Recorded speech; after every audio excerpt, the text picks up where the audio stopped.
한국교회는 11조를 굉장히 강조를 하죠. 많은 교회에서 11조를 반드시 해야 하는 그런 것으로 규정적으로 그렇게 가르치기도 하고, 또 성도들도 11조를 떼어 먹으면 하나님의 것을 도둑질하는 것 같은 그런 강박증 같은 게 있어서 11조는 반드시 해야 한다는, 빚을 져서라도 해야 한다는 그런 신념을 가지고 있는 것 같습니다. 대부분의 교회의 경우 11조가 헌금의 핵심이고, 실제로 한국교회는 이 11조를 근간으로 교회가 운영되고 있습니다. 그런데 이 11조에 대해서 사람들 사이에 상당한 견해차가 있는 것 또한 사실입니다. 그래서 11조에 대한 논쟁이 있고, 때때로 이 논쟁이 수면 위로 떠오르곤 하죠. 대표적으로 2016년이었죠. 이 11조의 의무에 대해서 온라인상에서 아주 뜨거운 논쟁이 벌어졌던 적이 있습니다. 이 논쟁은 우리 김동욱 목사님이시죠. 높은 뜻 승의교회 김동욱 목사님이 자신의 SNS에 개인적으로 나는 11조 헌금을 매우 중요하게 여긴다라면서 시작하는 글로서 이렇게 시작이 되었습니다. 김동욱 목사는 이 글에서 나 스스로에게는 아주 엄격하게 11조 생활을 요구하며 거의 율법적으로 지키려고 노력해왔다. 11조에 관한 이 말라기서의 말씀을 나는 문자적으로 믿는다면서 이 11조의 당위성을 주장을 했습니다. 이 말라기서의 이 11조에 대한 말씀이 이거죠. 만군의 여호와가 이르노라 너희의 온전한 11조를 창고해드려 나의 집에 양식이 있게 하고 그것으로 나를 시험하여 내가 하늘문을 열고 너희에게 복을 쌓을 곳이 없도록 붙지 아니하나 보라. 이 말씀이죠. 하지만 본인이 이 11조를 이렇게 주장하는 것은 쌓을 곳이 없도록 이 물질적인 복을 받고 싶어서가 아니고, 온전한 11조 생활이 이 돈의 욕심을 제어하는 데 아주 좋은 훈련이 될 수 있기 때문이다, 이렇게 말을 하면서, 이 하나님의 군사로서 욕심과 싸워서 하나님 나라를 쟁취하라고 하는 사람은 누구나 이 11조 훈련을 통과해야 한다.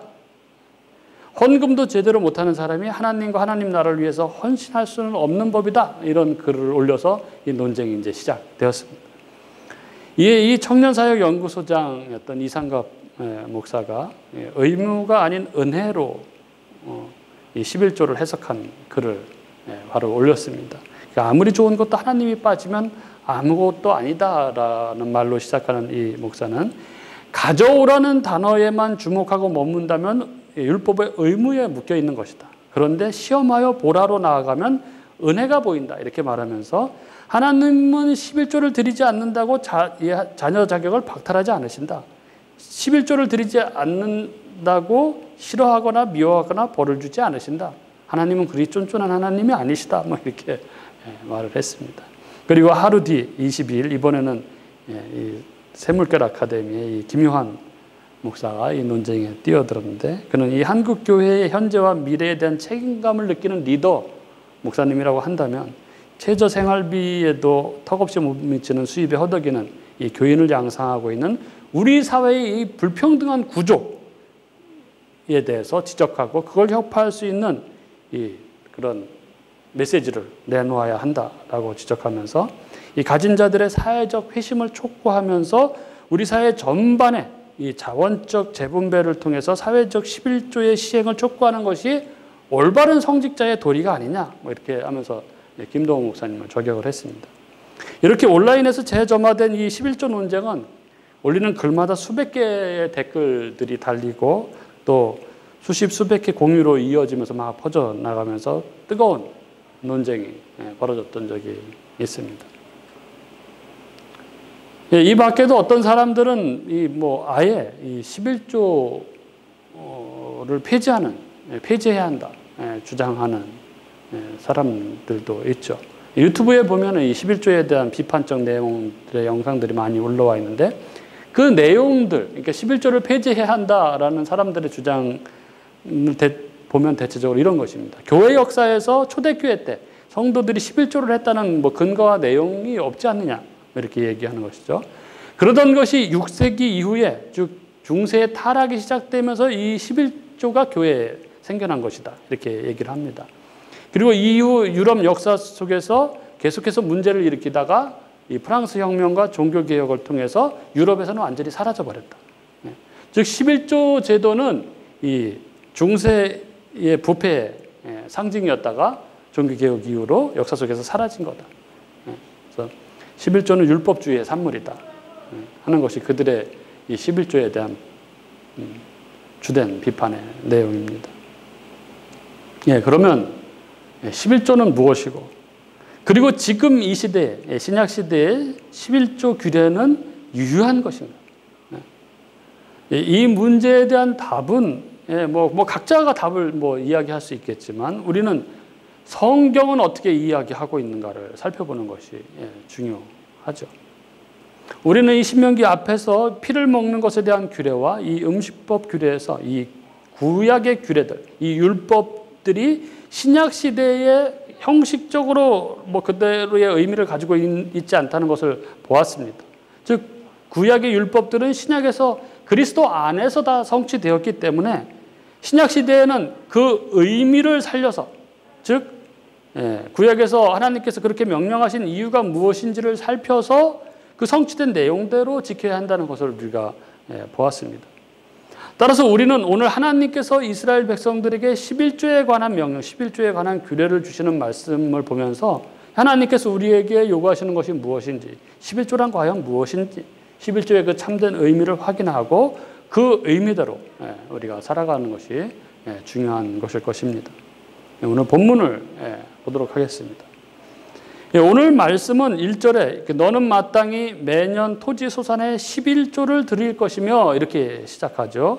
그리고 29절 저 끝에 보면 그리하면 내 하나님 여호와께서 내 손으로 하는 범사에 내게 복을 주시리라 이렇게 끝나는 11조에 관한 규정입니다.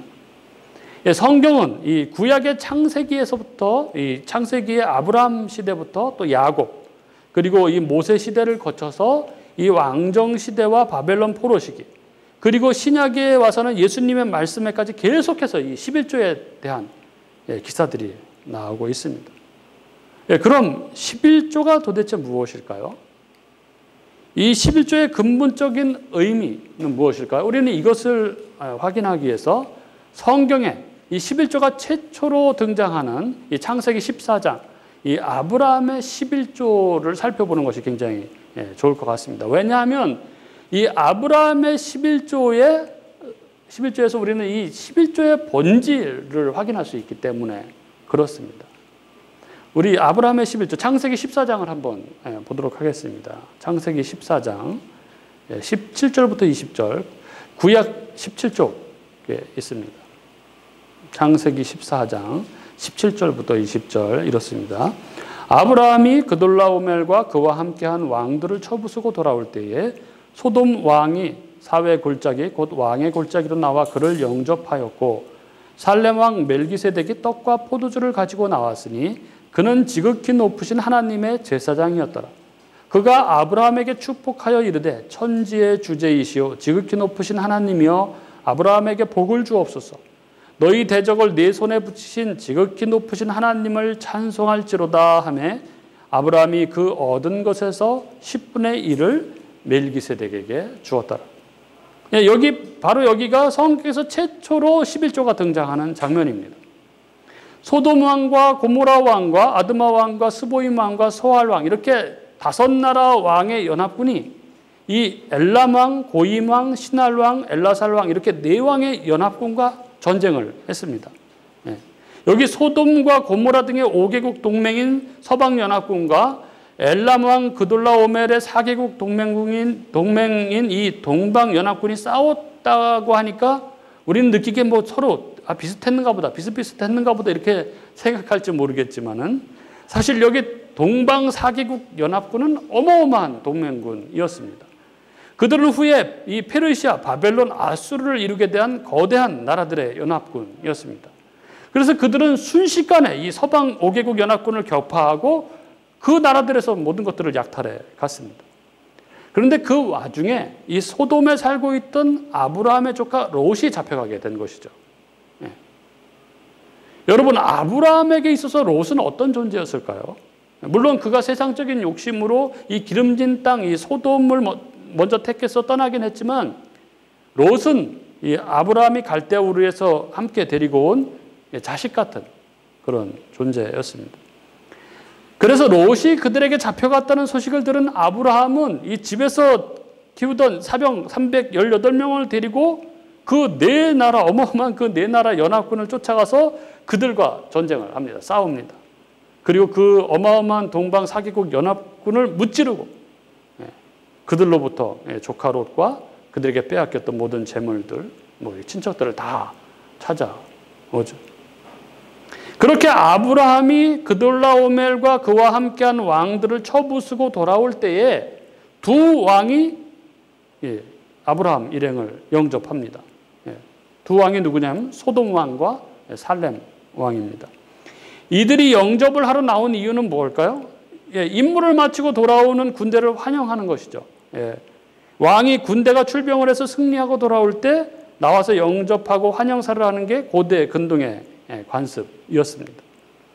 그렇게 아브라함이 이 전쟁에서 이기고 돌아오는 길목에 두 왕이 영접하러 나온 것이죠. 바로 그 장면입니다. 다시 한번 보시죠. 17절에 아브라함이 그돌라오멜과 그와 함께한 왕들을 쳐부수고 돌아올 때에 소돔 왕이 사워의 골짜기 곧 왕의 골짜기로 나와 그를 영접하였고 18절 살렘 왕 멜기세덱이 떡과 포도주를 가지고 나왔으니 그는 지극히 높으신 하나님의 제사장이었더라. 19절 그가 멜기세덱이 아브라함에게 축복하여 이르되 천지의 주제이시오 지극히 높으신 하나님이여 아브라함에게 복을 주옵소서. 이렇게 얘기하죠. 여러분, 이 본문은 멜기세덱의 입장에서 보면 환영사인데 전혀 환영사 같지가 않습니다. 천지의 주제이시오 지극히 높으신 하나님이여. 네, 천지 만물의 주재권은 바로 하나님께 있다, 이런 얘기죠. 멜기세덱이 생사화복의 주권이 하나님께 있다고 그렇게 이야기를 합니다.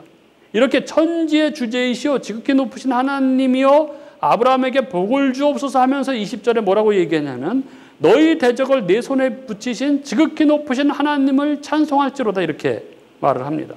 즉 이 말은 이 전쟁은 네가 네 힘으로 한 것이 아니고 해서 이긴 것이 아니고 천지의 주제이시오 지극히 높으신 하나님이 너희 대적을 네 손에 붙이셔서 이기시게 한 하나님의 전쟁이었다라고 말하고 있는 것이죠. 그러니까 지극히 높으신 하나님을 찬송할지로다, 이렇게 말하는 것입니다. 여기 찬송이라는 말은 히브리어로 정확하게 감사라는 말입니다. 달리 말하면 지극히 높으신 하나님께 감사할지로다, 이렇게 얘기하고 있는 것이죠. 그러자 이때 아브라함이 자기가 얻은 것의 10분의 1을 멜기세덱에게 줍니다. 이게 성경에 최초로 나오는 11조 장면이죠. 아브라함이 살렘 왕 멜기세덱에게 11조를 드린 것입니다.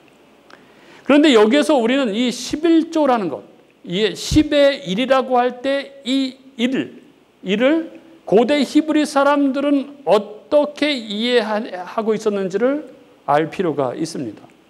1은 첫 번째 만물, 장자라는 말로 사용되는데 이들에게 이것은 두 가지 의미를 가지고 있습니다. 첫 번째는 어떤 의미냐면은 나머지 모든 것을 대신한다라는 의미가 있습니다. 그리고 두 번째는 어떤 의미가 있냐 하면은 모든 것을 대표한다, 이런 의미가 있습니다.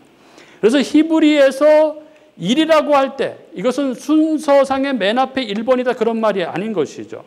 그들이 1, 즉 첫 것을 드렸다라는 말은 이것이 모든 것의 나머지의 대신이며 대표입니다라는 이런 의미입니다. 그래서 예수님의 부활을 뭐라고 하나요? 부활의 첫 열매라고 하죠. 왜 첫 열매라고 했습니까? 나머지 모든 후에 이루어질 부활 생명들을 대신하고 대표했다, 이런 의미입니다. 그래서 부활의 첫 열매입니다. 이 첫째, 만물, 장자, 이 얘기의 가장 대표적인 이야기가 어디에 나오죠? 애굽에서 출애굽할 때 바로가 이스라엘 백성들을 놓아주지 않자 하나님께서 10가지 재앙을 내리시죠. 이 10가지 재앙의 마지막 재앙이 바로 장자를 죽이는 재앙이었습니다. 사람을 포함해서 짐승까지 첫 번째 난 것, 장자를 다 하나님의 사자가 치시죠. 그럼 여기서 장자를 죽였다는 건 어떤 의미일까요? 전부 다 죽였다는 의미입니다. 그것이 첫 것, 장자, 1이라는 숫자에 담긴 중요한 개념인 것이죠. 그러니까 아브라함이 10의 첫 것, 1을 드렸다는 것은 10분의 1을 드렸다는 산술적인 이야기가 아니고 나머지 모든 것이 이 첫 것의 고백 속에 담겨져 있는 것입니다. 흔히 우리들이 산술적인 개념으로 10분의 1이라는 생각을 하니까 11조를 10분의 1은 하나님 거고 10분의 9는 내 거다 이렇게 생각을 하지만 그러나 히브리적 개념, 성경이 쓰고 있는 개념의 1은 그런 것이 아닙니다. 천지의 주제가 누구입니까? 아브라함이 얻은 것이 누구 때문이고 아브라함이 가진 것이 누구의 것입니까? 하나님, 모두가 하나님의 것입니다. 그러니까 내가 10분의 1, 첫 것을 드린다는 것은 나머지 9도, 내가 가진 모든 것이 하나님의 것입니다라는 고백이 담겨져 있는 것입니다. 이것을 아브라함이 멜기세덱에게 10의 1로 드린 것입니다. 그러니까 11조의 제일 중요한 정신은 바로 감사의 정신인 것이죠. 하나님 감사합니다. 이 모든 것이 하나님께로부터 시작된 하나님이 주신 복입니다. 내가 일해서 내가 땀 흘려서 내가 벌어서 얻은 결과물이 아니라 하나님께서 내게 생명을 주시고 하나님께서 내가 움직일 수 있는, 기동할 수 있는 힘을 주시고 하나님께서 내가 일할 수 있는 일터를 주셔서 얻게 된 하나님의 복입니다 하는 감사의 고백으로 드리는 것이 바로 11조인 것이죠. 이렇게 11조는 그들이 수고하여 얻은 것에 대해서 하나님께 드리는 감사가 전제되어 있기 때문에 항상 그 배경에는 하나님께서 주셨다는 의미가 깔려 있습니다. 오늘 신명기 본문에서도 11조는 22절과 23절에 여호와께 드리는 것으로, 여호와 하나님께 드리는 것으로 그렇게 되어 있죠. 11조는 1차적으로 하나님께 드리는 것입니다. 그리고 23절 마지막 부분은 이렇게 되어 있습니다. 내 하나님 여호와 경외하기를 항상 배울 것이니라. 하나님 백성 이스라엘은 이 11조를 통해서 여호와 하나님 경외하는 것을 배우게 되는 것입니다. 하나님께서 모든 것을 주시는 분이시고 그래서 내가 가진 모든 것이 하나님 것입니다 하는 이 하나님에 대한 경외를 되새기게 하는 것이 바로 11조인 것이죠. 그리고 우리는 이 11조의 본질, 근본적 의미를 확인하기 위해서 살펴본 이 창세기 14장에서 아브라함이 그 감사의 고백을 담아드린 그 멜기세덱이 누구인지에 대해서 우리는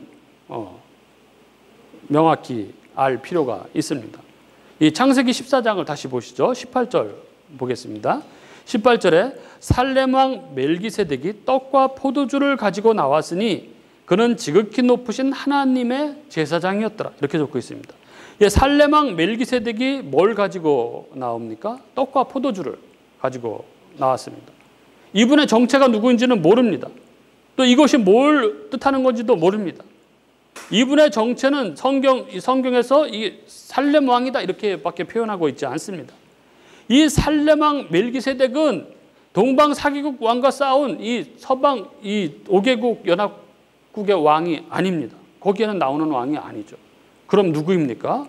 아브라함이 최초로 11조를 드린 왕, 이 멜기세덱이 과연 누구인가요?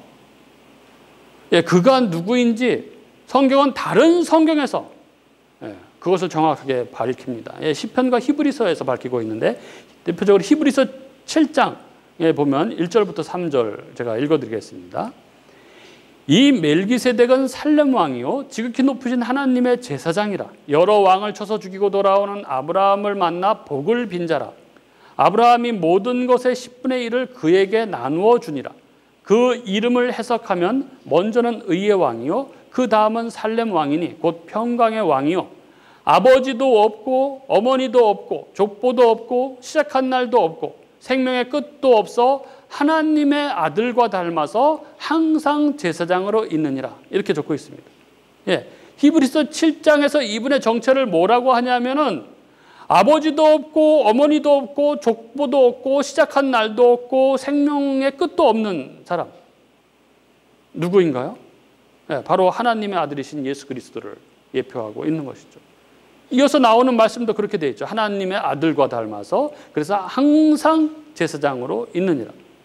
예, 구약의 제사장들은 다 죽습니다. 제사장은 계속 그래서 바뀌죠.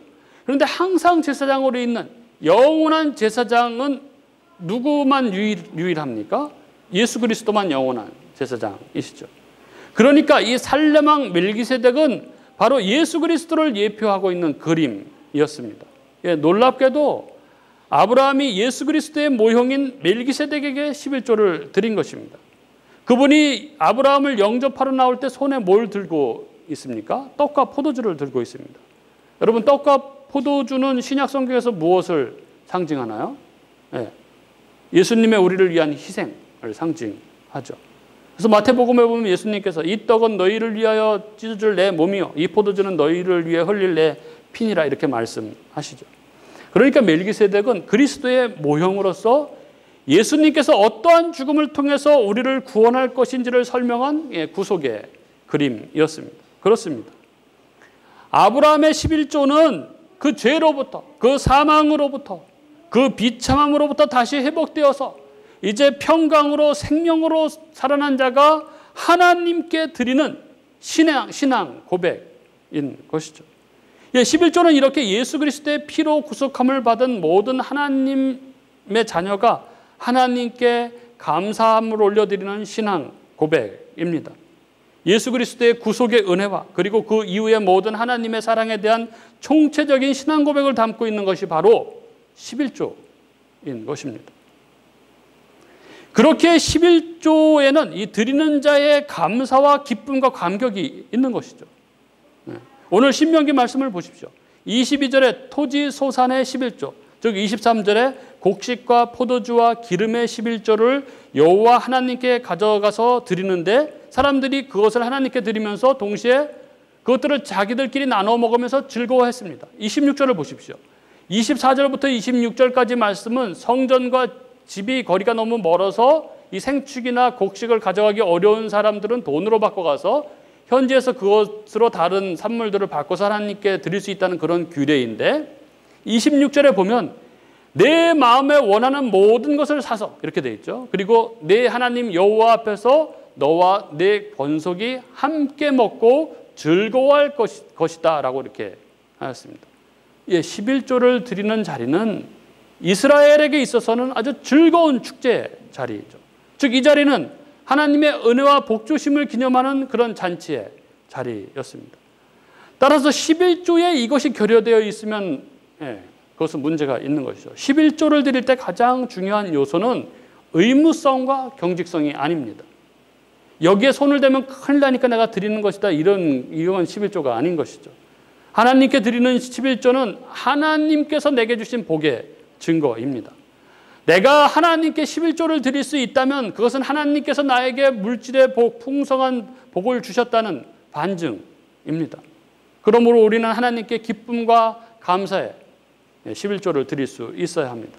의무적으로, 형식적으로 드리는 것은 하나님께서 기뻐하지 않으시죠. 마태복음 23장에 보면 예수님께서 이 외식하는 서기관들과 바리사이인들의 11조를 책망하시는, 질책하시는 장면이 나오죠. 마태복음 23장 23절에 이렇게 되어 있습니다. 화 있을진저 외식하는 서기관들과 바리새인들이여 너희가 박하와 회향과 근체의 11조는 드리되 율법에 더 중한 바 정의와 긍휼과 믿음은 버렸도다. 그러나 이것도 행하고 저것도 버리지 말아야 할지니라 이렇게 말씀하십니다. 여기에 보면 외식하는 서기관들과 바리새인들이 드렸던 11조인 이 박하나 회향이나 근체는 율법에 명시된 이 11조의 대상물들이 아니죠. 오늘 본문 22절과 23절에 나와 있듯이 하나님께서 명하신 11조는 토지소산, 즉 곡식과 포도주와 기름입니다. 하지만 서기관들과 바리새인들은 이 11조 규정을 아주 성경보다 훨씬 더 엄격하게 정해서 그렇게 드렸습니다. 그래서 기쁨과 감사의 11조가 아니라 사람들에게 보이기 위한, 사람을 위한 11조, 그런 위선적인 11조를 드린 것입니다. 그렇게 우리 주님께서 그들을 질책하신 것입니다. 11조의 본질인 감사와 기쁨, 이 정의와 긍휼과 믿음, 하나님께서 주셨고 이 하나님에 대한 마음이 빠져 있는 것은 11조가 아닌 것이죠. 그래서 우리 주님께서 책망하신 것입니다. 11조는 모든 것의 주권이 하나님께 있음을 고백하는 하나님 백성의 신앙 고백입니다. 즉 우리는 이 하나님께 11조를 드리면서 하나님 내게 있는 모든 것이 하나님으로부터 시작된 하나님이 주신 복입니다 하는 감사의 고백을 드리는 것입니다. 특별히 신약시대 하나님 백성인 성도들에게 있어서 이 11조는 예수 그리스도의 구속의 은혜에 대한 그리고 그 이후 하나님의 사랑에 대한 총체적인 신앙 고백을 담고 있는 것이 바로 11조인 것이죠. 그리고 이때 드리는 자는 기쁨과 감사함으로 드리는 것임을 오늘 말씀은 가르치고 있는 것입니다.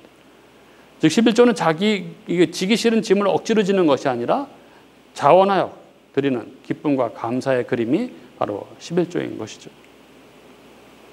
그리고 추가적으로 우리는 오늘 말씀 안에서 이 11조의 용도를 확인할 수 있습니다. 우리가 드린 11조가 교회에서 과연 어떤 용도로 사용되어야 하는지 그 성경적 기준을 우리가 확인하게 되는 것이죠. 오늘 말씀해 보면 11조의 용도는 크게 세 가지 정도로 나와 있습니다. 첫 번째 용도는 오늘 말씀 22절에 27절에 나오고 있듯이 성전에 가서 먹고 축제를 즐기는 것에 사용되었습니다. 즉 오늘날로 말하자면 우리가 드린 이 11조의 주요 용도는 하나님께 예배하는 것과 성도가 교회 안에서 누리게 될 여러 가지 것들에 사용되는 것이라고 할 수 있습니다.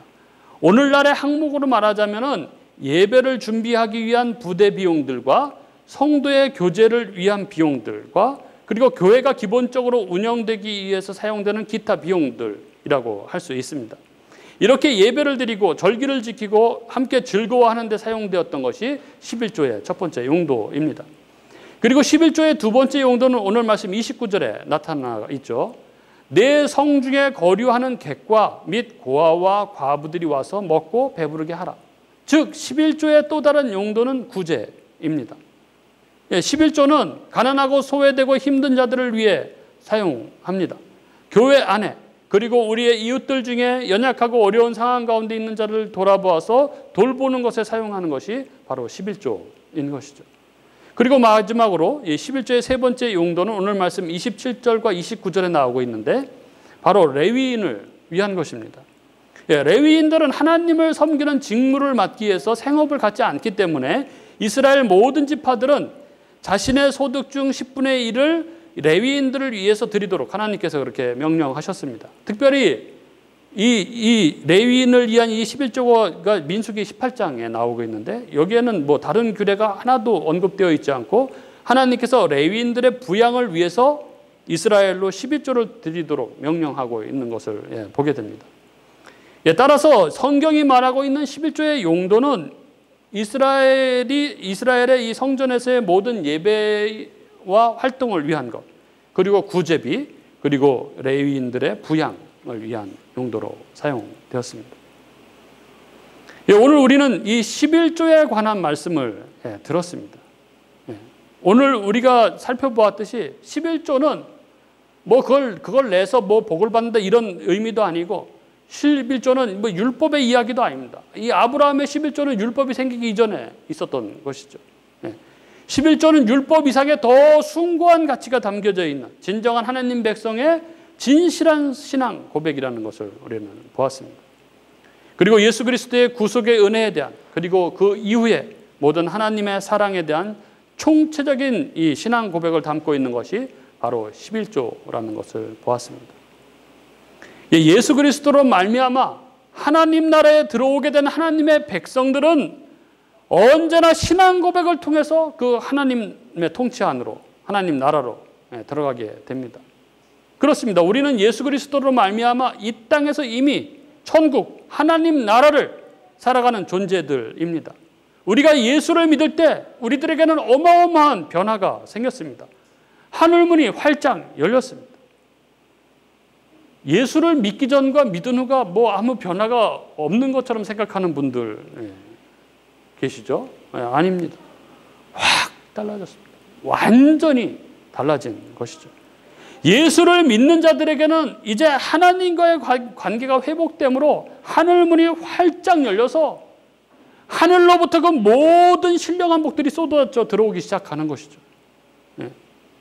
그래서 우리가 그 하나님의 통치, 하나님의 통치 안으로 들어가는, 그 하나님 나라에 들어가면 그 하나님 나라의 놀라운 그 부유와 풍성함들을 마음껏 누리게 되는 것입니다.